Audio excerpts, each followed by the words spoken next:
Welcome to My Weekly Mixtape, a podcast that takes the classic mixtape approach to building a modern playlist. I'm your host, Brian Colburn.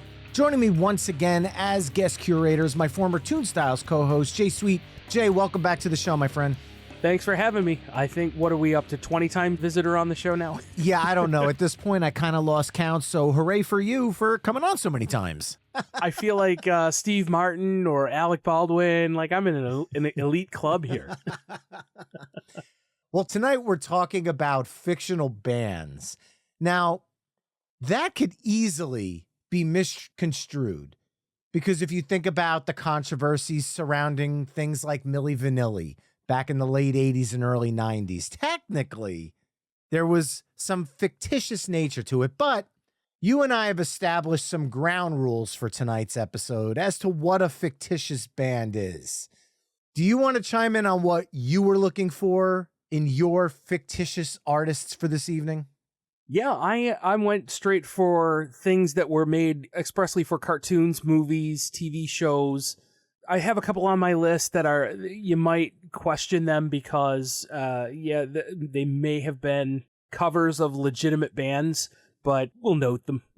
All right. And with that, I'm pretty much in the same boat. Cartoons, TV shows, movies, but I'm also going to add pop culture to the stuff I came up with. And we'll get to that a little bit down the way. But for now, let's just get right down to business. Tonight, Jay and I will be curating the ultimate fictional bands mixtape, and we'll use the old cassette deck approach. Jay, as my special guest, will begin with his first song choice, and then I'll add a song that I feel best follows up that choice. We'll then flip-flop choosing songs until we've mapped out 10 songs for side A. We'll then give our mixtape a proverbial flip, and we'll map out side B, only this time I'll kick things off with Jay choosing second. Our overall goal for the episode is to craft the best fictional bands mixtape possible through only 20 songs. At the end of the show, you can take our conversation to the next level by visiting the episode page at myweeklymixtape.com to give our final mixtape a listen via the embedded playlist. And if you like what you're hearing on the show, you can help me out by either telling a friend, leaving the show a 5-star review wherever you're tuning in, or becoming a Patreon mixtaper at patreon.com/myweeklymixtape. There you can find ad-free episodes of the show, gain early access to future My Weekly Mixtape episodes, chime in on upcoming topics, become a future guest, and so much more. And a few of the mixtapers chimed in with the songs they would use to kick things off tonight, and I want to give a few quick shout-outs. Jen chimed in with the Hex Girls from Scooby-Doo, saying they would have covered Paramore or Evanescence with no doubt in her mind. Philip Bergman chimed in with the Archies' Bang Shangalang. Seeker checked in from Australia going with Sadgasm, which was the band that Homer Simpson was a part of in his youth. The song he remembers is Margarine, which was based on Bush's Glycerine. And there's even a parody in that episode where Marvin Cobain calls his cousin Kurt while Sadgasm is performing, excited about the new sound that is grunge, like Marvin Berry in Back to the Future. Love it. Sean Goff chimed in with Degenerated by the Lone Rangers from Airheads.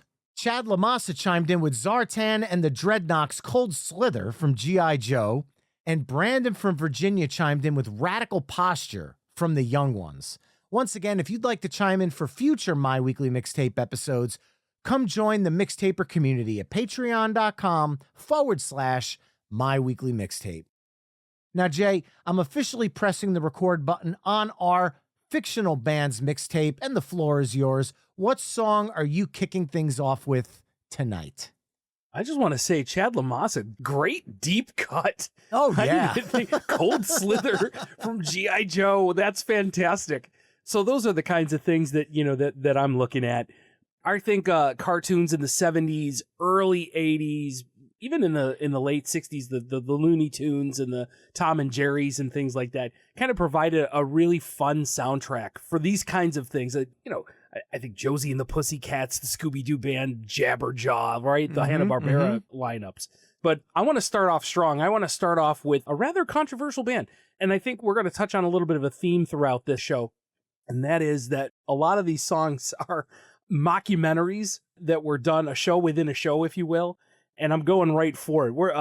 If you remember in the 90s, Woke up this morning to the alarm clocks roaring. No. It's all right, because I was saved by Zack Attack. Oh. And did we ever have a chance? Oh, my God. AC Slater, Zach Morris, and Kelly Kapowski. And don't forget Screech on the tambourine. No, Screech was keyboards. Oh, that's right. That's right. Oh, and I forgot Lisa was in the band, too. Yeah, that's Lisa right. was the bass player. Only Jesse wasn't in the band. It's according to Wikipedia, Jessie was on vocals, but I don't remember seeing her in the She wasn't in the video. performance. Yeah. Yeah.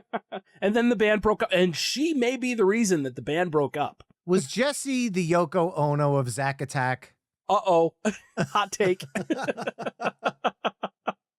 Somebody on TikTok did a video where they stripped the audio from the video and do what it would really sound like. So, of course, the actors are not, Tiffany Amber Thiessen. That's it. Mark Paul Gossert and good Lord, I'm blanking on all their names now. Do you really not know them as Zach Morris, AC Slater, and It's Kelly very Kapowski? true. But they weren't really obviously playing the instruments that they were supposed to. So, oh God, no! You got Dustin Diamond mashing on the keys of the keyboard. So the person on the social media video, it was just blank, blank, blank. It was just a noise. It was hilarious. And Zach is doing chords on the guitars. Mark Paul Gossard is doing chords on the guitars that just not fully formed, not even in a key. They're just all over the place, and it sounds hilarious. So if you get a chance, you should check that out. Yeah, and I also picture like a Jesse Spano behind the music where they're going like, Jessie didn't do her part in the band and instead went to Las Vegas and became a showgirl. Well, and that was the fun thing about that episode of Saved by the Bell is that Casey Kasem was the narrator for the documentary. He was the main host of the show. So that's always fun. And let me add to this. I have actually seen a version of that TikTok you're talking about. I saw a version on YouTube, so I'll be sure to embed that over on the episode page at myweeklymixtape.com if you want to check out the overdubbed Saved by the Bell version that Jay was just talking about, because it really is funny. All right. You went mockumentary within a TV show. I'm going to stick with that pop sound of Did We Ever Have a Chance? Musically, thematically. I'm going to try to follow that up with something that song to song might actually make sense. And believe it or not, this might even be considered a deep pick for my first pick, because this wasn't a hit by any stretch of the imagination, but it does have its fans. And I think those people that know this movie and know this soundtrack are going to be impressed with the opening pick for this. So we're going to go back to 2007's music and lyrics movie. And I'm going to go with Pop Goes My Heart from Pop. Oh my God, I haven't thought of that movie in years. Drew Barrymore, Hugh Grant, yes. It was a rom-com that for some reason my wife and I just both really enjoyed. There was just something about this movie that had a fun, light heart to it. Pop Goes My Heart, the beginning of the movie, is the music video that they're doing, the old school pop-up video recreation that used to run on VH1. Yes. And the song, when you listen to it, it actually feels like it was from 1984. And that's a big kudos to co-writer Andrew Wyatt, who also sings on the song. Andrew Wyatt is a big name in pop production. He's worked with Dua Lipa, Miley Cyrus, Kelly Clarkson, Mark Ronson, Bruno Mars, and he also scored the entire Barbie movie. So the guy really has his finger on the pulse of pop music. And for a song in 2007 to capture the essence of 1984 and actually fit and work, I had to go with this. I kid you not. I have Pop Goes My Heart on my 80s playlist. I know it was recorded in 2007, but it just works. Absolutely. So out of Pop Goes My Heart, I could go in a couple of different directions there. I could stick with the Drew Barrymore theme and pick something from The Wedding Singer with Adam Sandler's band in the beginning of that. Or I could talk about Love Actually with Bill Nighy, who was a big aging rock star who wrote a great hit song for Valentine's Day. But I think I'm going to go back to cartoons instead and talk about a friend of ours who has been in and out of pop music and pop punk forever. And I'm referring to one Jarrett Reddick, who formed the fictional band Love Handle on the show Phineas and Ferb. written, of course, by Dan Povenmire and Jeff Swampy Marsh. And You Snuck Your Way Right Into My Heart, which was a great song where at the end the Flynn Fletchers have to kind of find each other, and she drives the car through the crowd to find him, and is that Love Handle? And then they passionately embrace, and it's so wonderful. So I'm not going to lie, man. I feel like in this song, Jarrett Reddick is really trying to sound like the singer in Chuck E. Cheese's band. I don't know. Maybe it's just me. Would you agree in some way, shape, or form? I would have to say so, yeah. If you're listening and you don't understand that reference, Jarrett also is the voice, the latest voice of Chuck E. Cheese. Yes. So. The many branches of Bowling for Soup. Yeah. Very, very cool. Well, I'll be honest, Phineas and Ferb hit at the time where my kids were infants. That was around like 2007. So while I did watch some of it, it didn't become like the childhood staple, because when my oldest was 3 and 4 years old, Phineas and Ferb had pretty much finished its run. So she picked up on other cartoons at the time, but I did go back to this one because I just really loved the show. It was a lot of fun. So I'm glad you picked this one. I did not have this one on my list, so thank you. That's a good pick. I discovered that show when I moved to Orlando with the family, and I walked into a Subway across the street from the television station that I used to work for, and there were they did a promotional collab with Subway, and I'm like, what is this weird drawing of these the cartoon characters like? And then I got into it, and to hell with the kids, I watch it for me.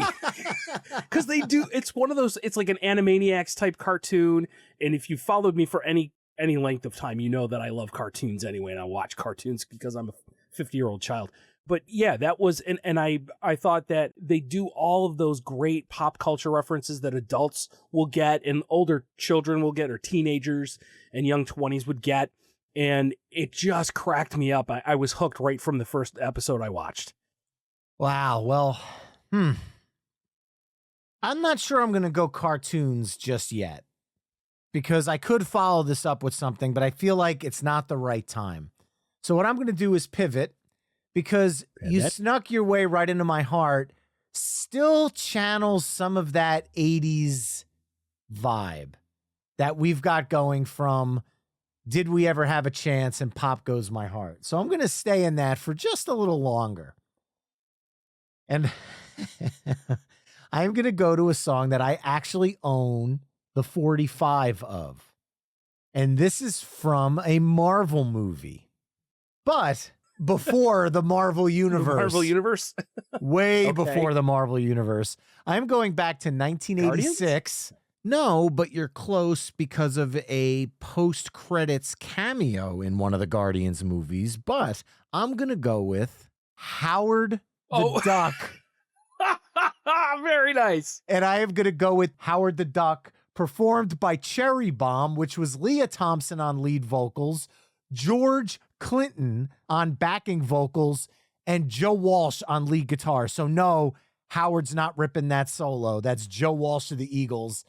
I love this song, and I'm not going to lie, Leah Thompson has a good voice. I love her voice on this song, and I am actually genuinely shocked they didn't do something more with her after this movie, because the movie, let's be honest, it's still nightmare fuel for me. Absolutely. Many, many decades later, but the song kicks ass.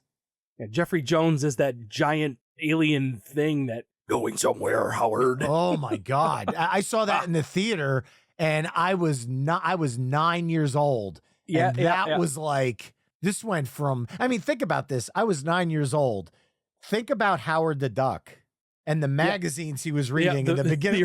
In the beginning of the show. That was a PG movie. Oh, yeah. And I've long had to have this discussion with my wife, how the rating of PG has been blurred over the years, because in the 80s, PG was most certainly at minimum PG-13 now. Yep, for sure. And that was, so what was it? It was Temple of Doom, right? That was the first PG-13 movie. Believe it or not, I think it was Temple of Doom was like the catalyst for it. Well, Temple of Doom and Gremlins.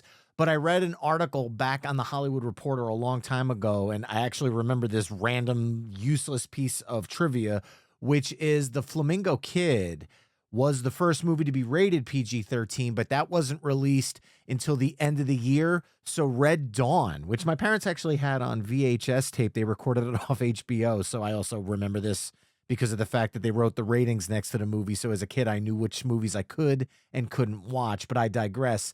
Definitely Indiana Jones was part of the impetus of creating the PG-13 rating. So yeah, there's your Jeopardy movie moment from me, which is something that I normally do for just music. So there you go.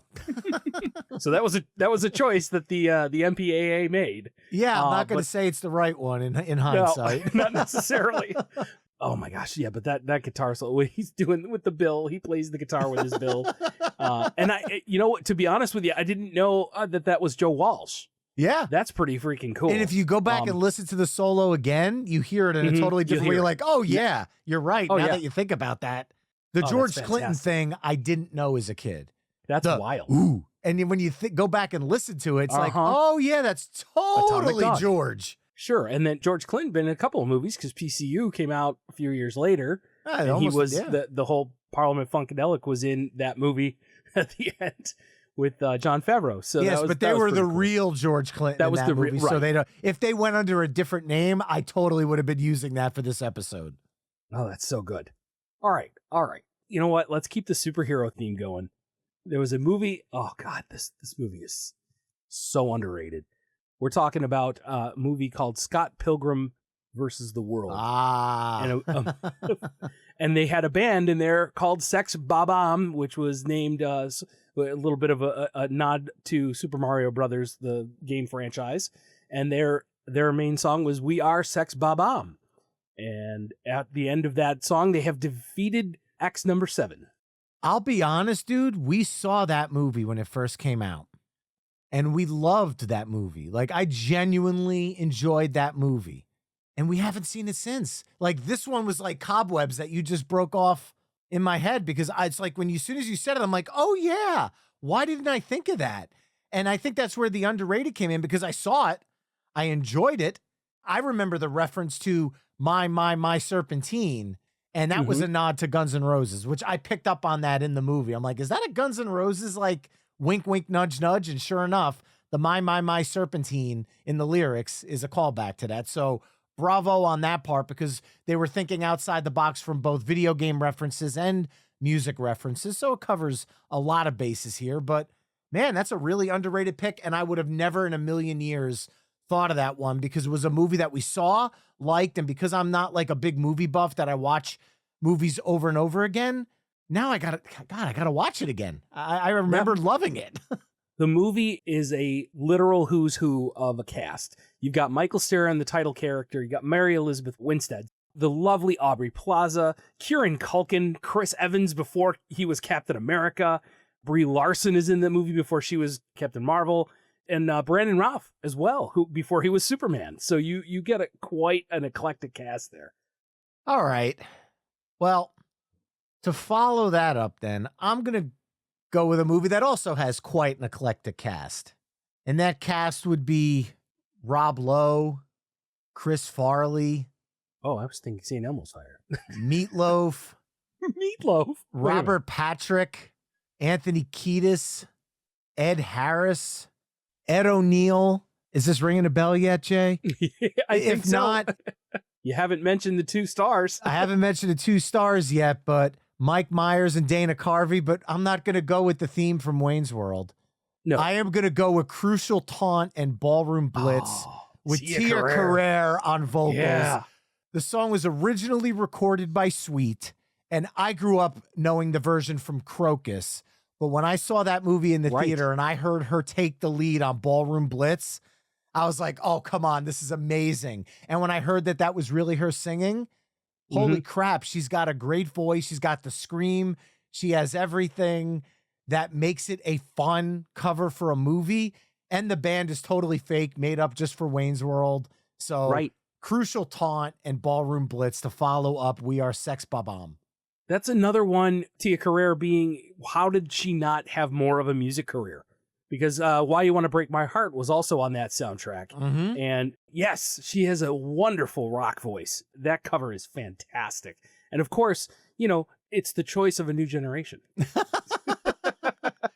And then, Jay, most recently, if you're a fan of the Struts, they do a fun cover of Ballroom Blitz if you want to check that out. I always wanted to cover that with a couple of the bands that I was in. It's a little bit more difficult than you would think. Oh, it's a tough song to sing. I mean, Yeah, hitting those high absolutely. notes, if you hit them with the oomph that Tia Carrere did in her version, that's not easy to hit. Like, that's why I love her version so much. Yeah, that scream had me sounding like I was gargling razor blades for a few hours afterwards, that for sure. But the vocals aside, because I do have a naturally higher singing voice, the song's musical structure is kind of like Carry On Wayward Son. Yeah. It's a complex song structure, and having those layered vocals and the real high harmony stuff, it's tough to pull off. And I like to be as faithful as I can to the originals when I cover a song. Maybe you should try to do Tia's version. That would be fun. All right. Pop Goes My Heart, you mentioned, was a great 1984 capsule in 2007, and it pulled off some impressive things for you. We're at lucky number 7 on the track now, and I know I'm going to scoop you with this, but I'm going to go with a band that was a very 50s, 60s sound, and I'm talking about the Oneaters, or the Wonders. No, and that dude. thing you do. That's a low blow, man. That's like John Cena turning heel recently that you're doing to me, pulling my favorite movie ever. How dare you? The audacity. Had to do it. You could go with Captain Geach and the Shrimp Shack 7, or it's Captain Geach and the Shrimp Shack Shooters. Shooters, that's right. Dude, you don't even know the band names in the movie. I do that all the time. Oh, man, I'm actually going to have to use my next pick to try to just scoop you and not and not actually go for a song that I want to put on the playlist at this point. But the point standing, Tom Hanks, and of course the song written by Adam Schlesinger, we've talked about that, really captured that sound. Tom Hanks, of course, then formed his own record company to put out the soundtrack, which very much fell into it had a whole atmosphere surrounding that record, that movie, that it was very much a 50s, 60s pop band origin story. Oh yeah, and dude. I think he captured. We've gushed on about this movie for forever, but this he really captured. They really captured that. For I've sure. done several episodes of other podcasts, Movie Lovers Unite and Soundtrack Your Life, where I've talked about That Thing You Do and the Wonders. I mean, the song was written by Adam Schlesinger, reached number 41 on the U.S. Billboard Hot 100, number 22 on the Adult Contemporary chart, number 18 on the Adult Top 40 chart, and number 24 on the Top 40 Mainstream chart. You had mentioned Playtone Records, Jay. Not only did they put out That Thing You Do as a soundtrack, they also did a ton of soundtracks. They did The Sopranos, they did Bring It On, Josie and the Pussycats, Band of Brothers, My Big Fat Greek Wedding, The Truth About Charlie, and Starter for 10. So it actually became a legitimate label that put out Tom Hanks. actual soundtracks, even though it was made fictitiously for a movie. Right. Cover versions of this song, The Knack re-recorded it for their greatest hits collection. Newfound Glory covered it for From the Screen to Your Stereo EP, and Billy Joe Armstrong of Green Day covered this on his 2020 Quarantines cover album, No Fun Mondays. Damn you, Jay Sweet. All right. You scoop me. I got to figure out a way to punch back now because this is on. This is totally on. Marvin Berry and the Starlighters featuring Marty McFly, Johnny B. Good, Back to the Future. Oh, he did it. I mean, I know you love this movie. If you're going for the heartstrings, I'm going for yours. I mean, gloves are off. Kalima. I love Back to the Future so much. I mean, this is a movie that even with 40 years of hindsight, you look back, it was just so creative, so inventive. Between all three, I love all three movies. I love watching them when they're on in a row and you just kind of get that whole like, oh, make no plans. The afternoon is now busy. That's right. We are watching all the Back to the Futures. And honestly, between part one and part two, Marvin Berry and the Starlighters have a huge role in both movies. Because in part two, they keep running back that scene as they're trying to navigate through to the end of the movie there. And then you've got Michael J. Fox, Marty McFly doing his thing on guitar. The guy actually plays guitar. So there's a legitimacy to his performance that maybe is not so much in Zack Attack. Yes, just in comparison. So I feel like coming out of that thing you do, it keeps that oldies vibe kind of going and sticks it to you a little bit as a thank you. It does. Oh, you totally did scoop me. It was absolutely on my list. I knew I should have gone with it earlier, but that's all right. Life is about choices, and you might not be ready for that, but your kids are going to love it. That movie is one of the seminal movies in my life that kind of shaped my movie watching, and it was so popular. It lives on to this day in popular culture. Family Guy has done it. The Simpsons have done it. There are so many like riffs on that theme and variation. One of my favorite Family Guy episodes is the one where they keep going back and Norm Macdonald playing Death keeps taking Peter back to fix the thing that he did that ends up with him and Molly Ringwald married, and Glenn and Lois are married. And that episode is great, where at the very end, to tie it all back in, is Brian gets up and he's like, "Hey man, you gotta play with us," and he does "Never Gonna Give You Up" by Rick Astley on the guitar and everything, and he's like, "Hey, you know that generic monotone sound that you were looking for? Well, this might be it." so hilarious. So very good pick, very nice job. Oh gosh, all right, let's just do this. We're going 1987, I believe. And we are talking about, he was Joe the policeman in the What's Going Down episode of That's My Mama. Give it up for Mr. Randy Watson, a sexual chocolate and the greatest love of all. Question mark? Because it's not really a cover. It's that boy good. Yeah, good and terrible. I mean, look, he made it his own. He did that. He did. Wow, what could I possibly say about that performance? I mean, look, Eddie Murphy is a damn genius in that movie. I think I mean, he cemented it so many times over in the 80s, and he could do no wrong. And Coming to America, I remember my grandparents in the 1980s telling my folks, except for one or two scenes, Brian could probably see that. There's some dirty language in it, but it's nothing he's probably not heard before from his friends. But again, blurring the lines. That was an R-rated movie, though. Yes. So, I mean, they definitely had carte blanche to do whatever they wanted. And there's certainly a lot of scenes that I sure as hell wouldn't be showing my kids now. But back in the 80s, it was a little different, where the R-rated veil was lifted a little earlier for our generation, which probably explains a lot of why we're so screwed up. But anyway. Absolutely. So how do I follow up Sexual Chocolate to close out the side? Actually, this might actually work. Thank you for the enthusiastic intro, but we're no longer called Sonic Death Monkey. We're on the verge of being called Kathleen Turner Overdrive. However, this evening, we will be Barry Jive and the Uptown Five from High Fidelity, their cover of Let's Get It On. That's Jack Black. It's listed as Jack Black on the soundtrack, but I'm sorry, in the movie, it's Barry Jive and the Uptown Five. Right. So I'm running with it. Who cares who sings it on the soundtrack? In fictitious land, which is where we are tonight, Let's Get It On closes out side A. Even though that should be an opening track, I don't care. Coming out of Sexual Chocolate, it's the only song in my list that actually works. And I have 50 freaking bands in my list for tonight. It's probably the most I've ever had. 50. I gotta say, that is a fantastic pick. I was just thinking about High Fidelity the other day.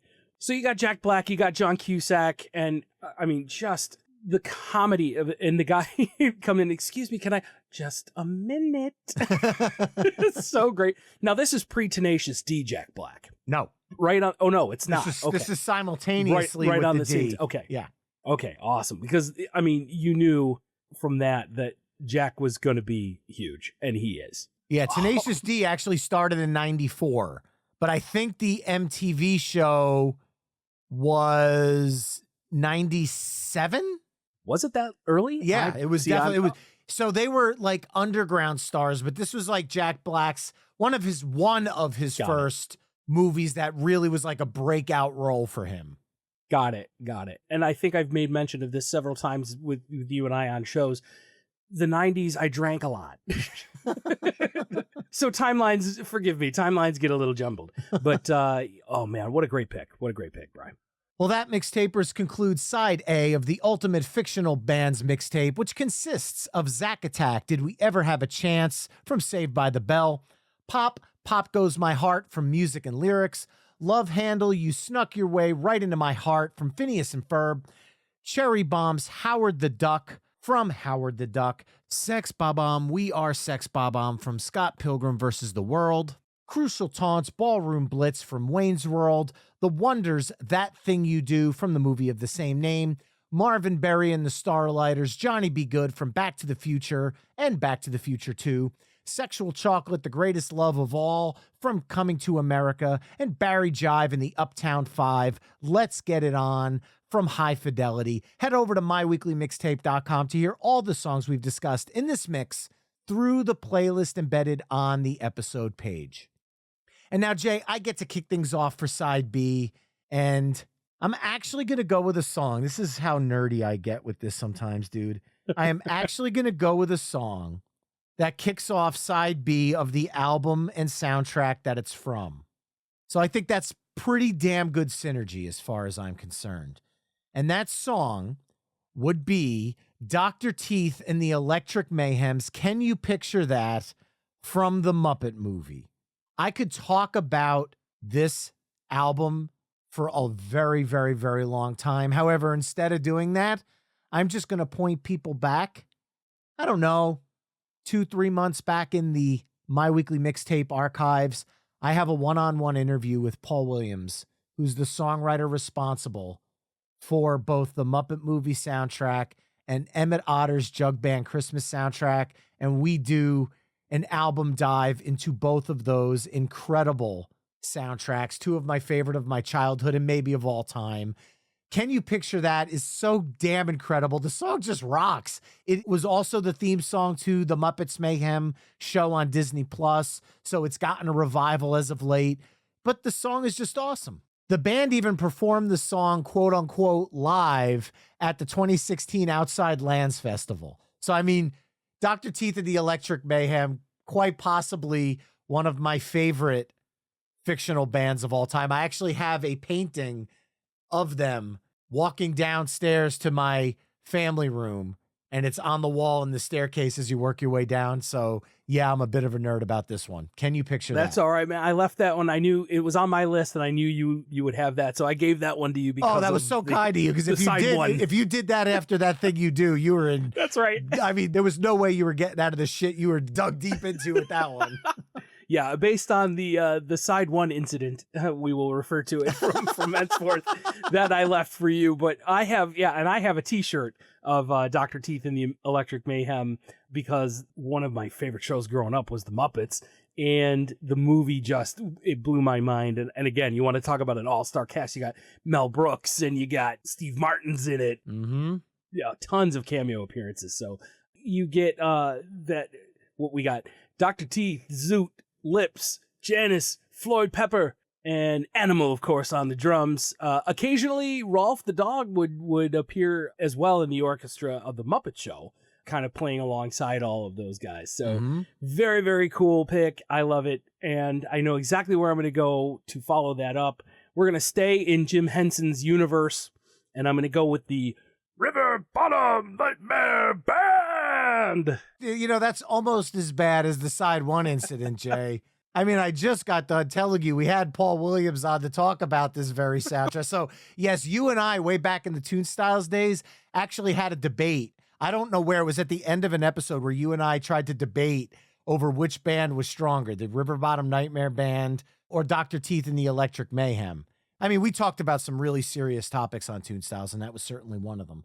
And yeah, I do have to say that I think that if they were to do a 2025 reunion tour, I think Dr. Teeth and the Electric Mayhem would get top billing based on their series revival and all of the pomp and circumstance that went around with that. However, the show got canceled in true Disney Muppets fashion. So maybe River Bottom does squeak out the top billing. I don't know. I mean, they were kind of a one-hit wonder if you think about the River Bottom Nightmare Band. I mean, they were. I think they were a little like, so we've talked about it. I think they were a little bit of the darker side of the psychedelic rock, where Dr. Teeth was a little bit more poppy. Yeah, yeah. But that being said, if anybody from the Henson family or from Disney is listening to this episode, I would totally take the whole family to see like Dr. Teeth and the Electric Mayhem and the River Bottom Nightmare Band. Oh, yeah. At a theater. A double bill. Nice. Like do it full puppet style. Like I think that would be an awesome event. Sweet. And I know Fraggle Rock is touring right now, so it's not that far out of the equation, to be perfectly honest here. Also, if anyone from Disney is listening, I'd like a job. Please pick up My Weekly Mixtape and distribute it on Disney Plus. Yes, as a new video series. All right. I'm staying in this kid's mindset here, dude, and going with another group of albums I listened to a lot growing up. I've talked about Tom Petty so many times on this show being my favorite artist of all time, and I've told the story that I discovered Tom Petty through Alvin and the Chipmunks' Chipmunk Punk. But I'm going to go with a quote-unquote original from Alvin and the Chipmunks, and I'm going to go with the theme song, We're the Chipmunks, which was featured on the Songs from Our TV Shows vinyl LP that I had as a kid growing up, along with Chipmunk Punk and Chipmunk Rock. If you are in your 40s to 50s, you probably grew up at some point watching the Alvin and the Chipmunks cartoon on TV. I know they've remade it now. I know there were the movies in the 2000s. The original cartoon just is where it's at for me. Yeah. So of course we talked about the novelty songs, and Ross Bagdasarian had, started the Chipmunks as kind of a novelty record in 1958 with The Witch Doctor. Mm-hmm. And of course his song Christmas Don't Be Late propelled him into stardom, just super stardom, to a franchise that has been a cartoon and a movie, and then back to a CG animated cartoon, right? They were all over the place. Alvin and the Chipmunks, you can't deny, have a very high place in the zeitgeist of pop culture. So very well played. I love that song. I love Alvin and Chipmunks. It's so fun. The harmonies are fun too. Yeah. I mean, people are listening right now probably singing doot, doot, doot, doot, doot, doot. Oh, so good. Alvin, Simon, Theodore. Oh my God, yeah. That's so good. And then of course, Jason Lee, who played Dave Seville in the movies, is I've got he may make an appearance here. We'll see. Oh, I know where you're going with that. I know that reference. All right. Well, what are you following up We're the Chipmunks with? All right. So we've got a cartoon. I'm going to stay in the cartoon world, and we're going to modernize it a little bit. And this may be what I mentioned up the top of the show, that this may be one of those questionable, controversial, maybe hot take picks, because this is a legitimate song and it was performed by the artist himself during the show, but it was performed by a bunch of animated creatures who live under the sea. And I am talking about the Bikini Bottom Marching Band, featuring conductor Squidward Tentacles and the cover of David Glenn Isley's Sweet Victory from the Bubble Bowl Band Geeks episode of SpongeBob SquarePants. You are really going for the asterisks in this episode, let me tell you. Just the most epic show. The whole sequence at the end. The show is great. I kind of fell into SpongeBob a little late, relatively, but that was the show that got me. Was, okay, these dudes are doing an 80s rock anthem right now at a stadium, and it's so hilariously funny. And I was just, the build up to that song just makes David Glenn Isley's song the perfect fit. Yeah, I'll give you this one, because there was a part of me that soon as I knew where you were going with it, I'm going, well, it's kind of a lip sync if you really want to, even though it's a cartoon, but it's SpongeBob, and I'm going to give it the pass, because at the end of the day, the Bikini Bottom Marching Band did make it their own. Like, you felt that performance. You felt it felt real. If they were lip syncing, they fooled me, even though they're cartoons. I think the best part about that episode, about Band Geeks, is so kind of like I talk about Family Guy, and kind of like how Family Guy just constantly does Meg dirty in that show. For 23 seasons, they just abuse her. Squidward was kind of that in SpongeBob SquarePants, he never gets his comeuppance except for this episode. And I thought that was, all right, you know what? You gave Squidward a big one there. That's pretty cool. Yeah, by all means. And obviously something that my kids grew up with, because it's one of the few cartoons that no matter how many times it was on, I was like, you know what? I could stop. They watched some stuff growing up that I like, oh my God, if I want to get into Caillou, I had to leave the room. Canadian bastard. Oh my God. But SpongeBob, I actually had no, sometimes the girls would leave the room and it would still be on. And I'd be sitting there watching and kind of rocking out to Goofy Goober Rock or something, because believe it or not, that's one of the songs I had in my bank for this evening. And I'd be like, man, I've been watching this for another hour without them. And I'm like, I don't care. My wife has done that to me. She's like, where are the kids you're watching? Are you watching Phineas and Ferb? Yep. Yes, I am. All right. I'm going to follow that up. I'm going to try to ease us out of the cartoons a little bit, but not quite, because it's still animated. But it's something that I think you really had to be a part of the 80s to appreciate, because this was clay animation. And one of the most genius marketing campaigns of all time. They turned a fruit into a band that had specials and albums. And it was the California Raisins. And the commercial, I heard it through the grapevine, that became the lead single from the California Raisins Sing the Hit Songs album that I owned on cassette and now unapologetically own on CD. And the song, the California Raisins version, reached number 84 on the U.S. Billboard Hot 100. It was a top 100 single covering so many different versions of this song. But as a kid, who didn't love when the California Raisins commercial came on and they started strutting? They dance battled. Yeah, come on. It was awesome. Sugary sweets. I love it. That's so great. Saturday morning cartoons memory unlocked. After these messages, we'll be right back. And then it would go into that California Raisins commercial. It would be one of them in the commercial block.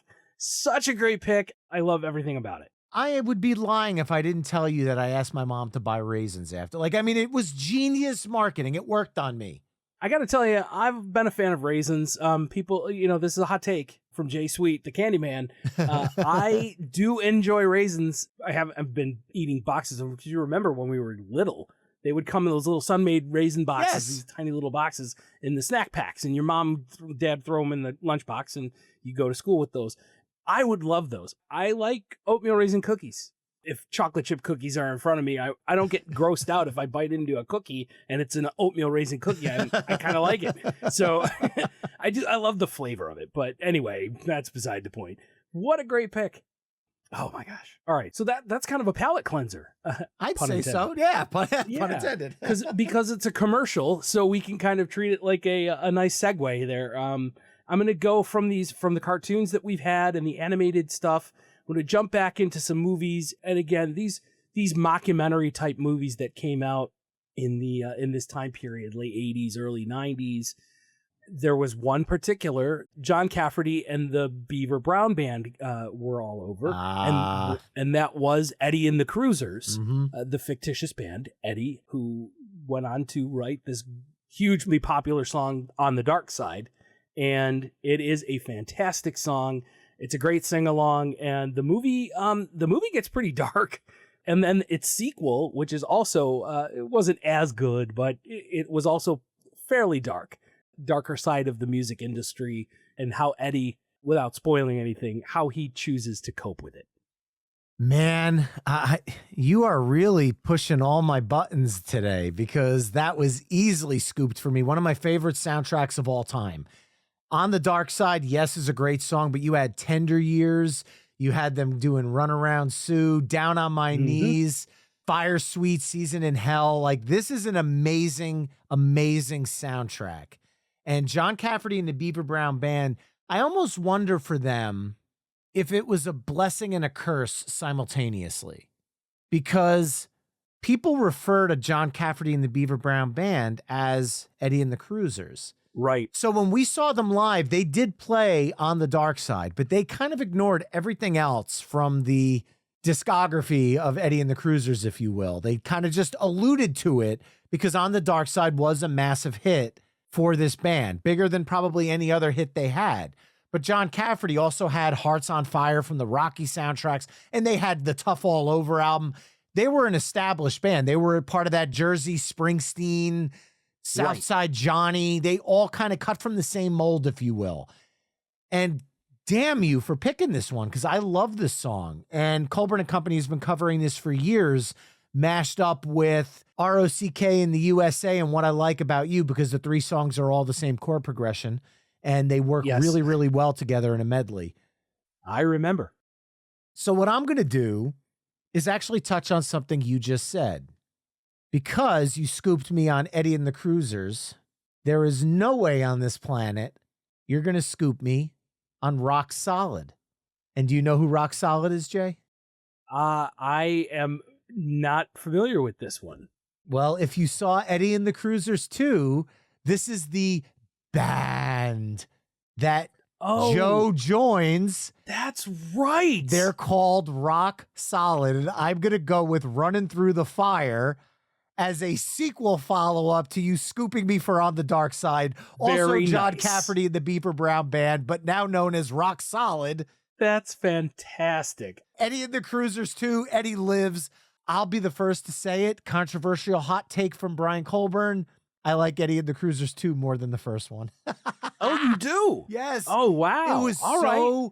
because it was set in the 80s and so meant to be this like 80s label, and it felt 80s, and the dude that was all jacked playing the drums. That's right. Yes. And like, this is my band, man. Like that.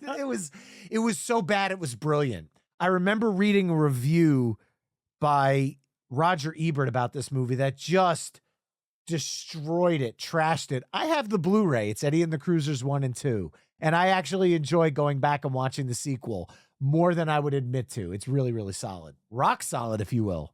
Rock solid. and it would stand the test of time through the fire. I gotta, the band is kind of reminiscent of, although to a lesser extent, Aerosmith's role in Sgt. Pepper's Lonely Hearts Club Band, where they do come together, and it's just a very dark and skanky kind of sound and feel versus Peter Frampton's Sgt. Pepper's Lonely Hearts Club Band. Fantastic pick. I love it. And, I can't believe I didn't remember who Rock Solid was. That's awesome. I wonder if there's anybody out there listening that this kind of moves some cobwebs in your brain. Be sure to let me know. myweeklymixtape@gmail.com. I'd love to hear from you on that one. But Jay, what are you following it up with?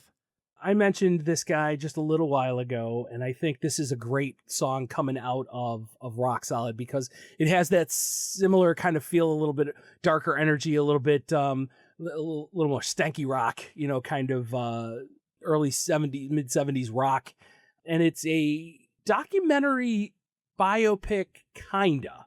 The movie Almost Famous, which features a band called Stillwater, fronted by Jason Lee.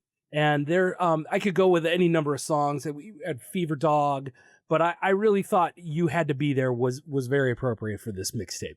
Nice. I had Fever Dog in my list. You scooped me on the band. I mean, this is a super group behind the scenes. Definitely. Nancy Wilson, Peter Frampton, Mike McCready, Marty Fredrickson. I mean, Jesus God, this is a awesome band that got put together to make these songs, and they're believable.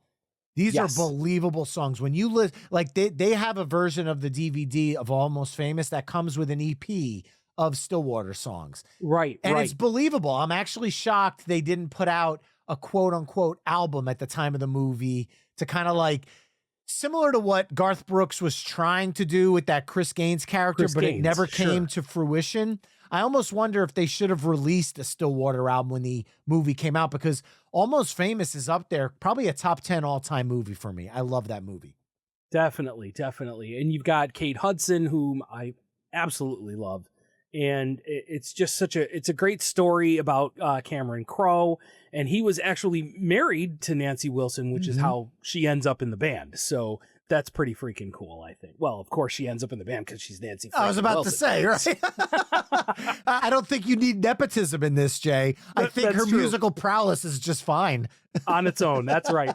Speaking of, I want another sidebar. I started rewatching Family Guy from the beginning because I had nothing else to do. And there is the whole episode where Peter does the Grimm's fairy tales, and he does Jack and the Beanstalk, and he hires Hart to sing These Beans, and it's actually them. I died. I love the fact that Seth MacFarlane could just get these actors and musicians to kind of make fun of themselves to a certain extent. It's so perfect. But anyway, all right. So how do you want to come out of Stillwater there? Oh man, well. Following up, believe it or not, it has nothing to do but your little sidebar there where you were talking about how people can kind of laugh at themselves and kind of have fun with it. Right.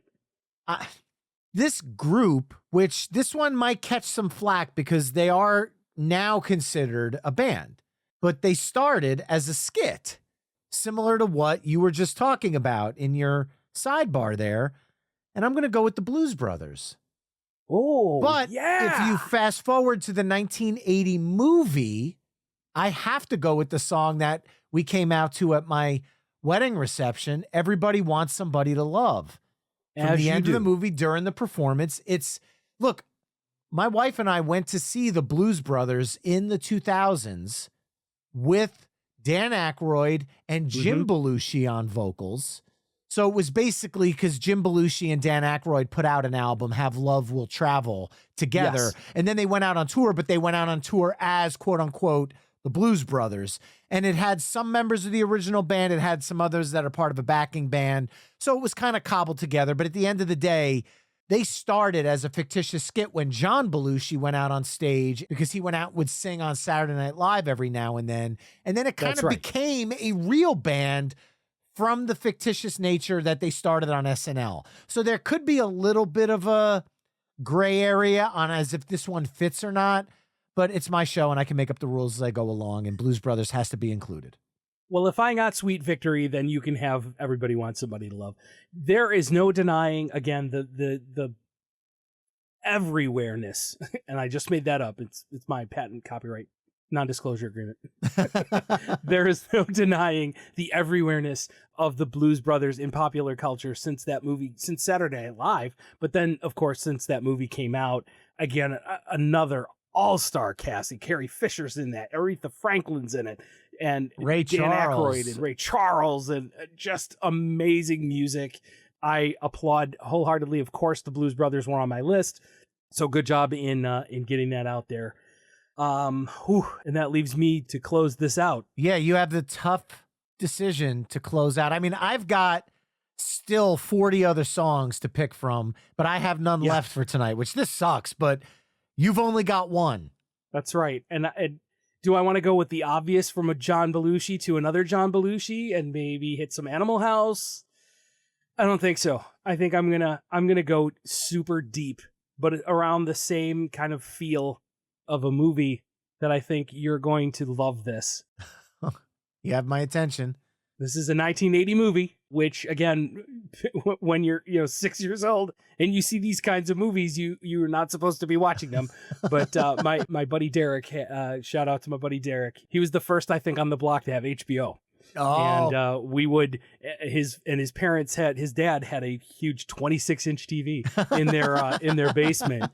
And that's where he would go downstairs and watch HBO or movies when everybody was home.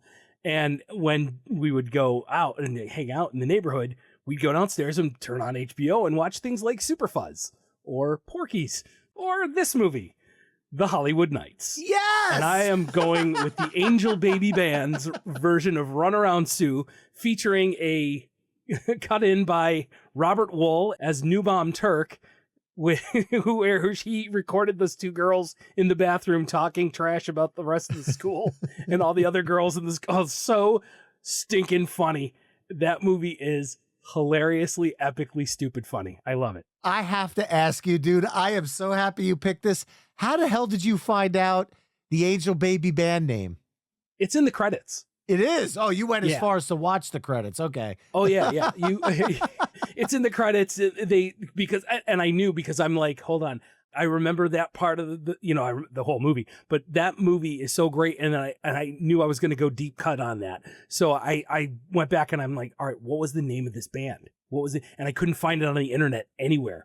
And so when I went through and watched the movie again the other day, and I was like, okay.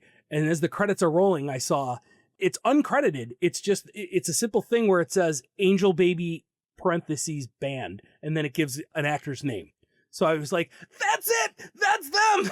So I was so excited. Somebody spiked the punch. I'm actually shocked you didn't go with New Bomb Turk's faithful rendition of Volare. It does have a little wang to it. I remember when we were running around the neighborhood, at 6 and 8 years old, and your ass is grass and I'm going to be the lawnmower. That was one of the things that I've carried with me to this day.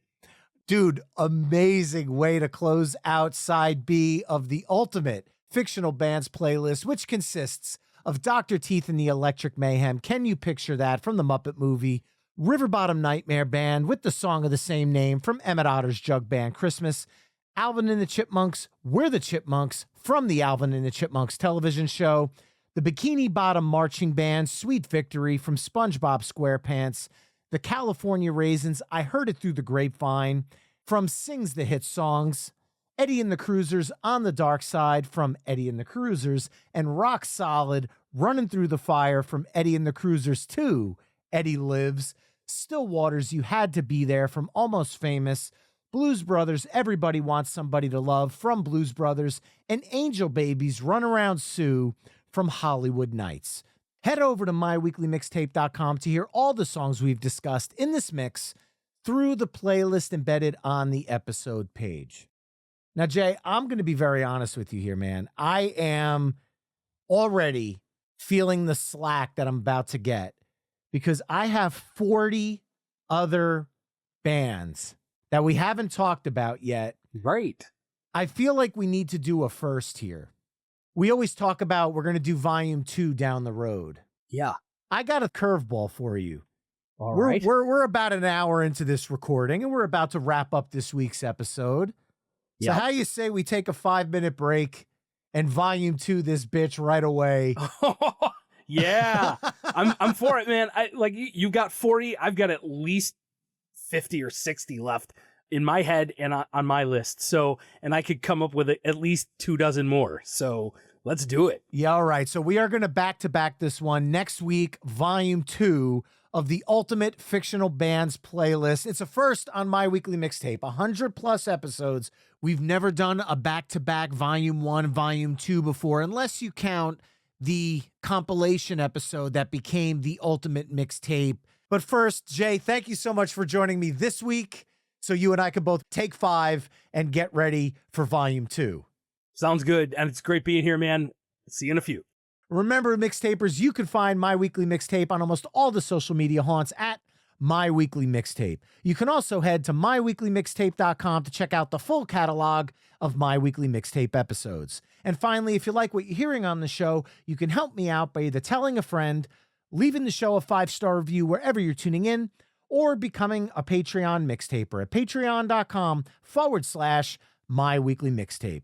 There you can find ad-free episodes of the show, get early access to future My Weekly Mixtape episodes, chime in on upcoming topics, become a future guest, and so much more.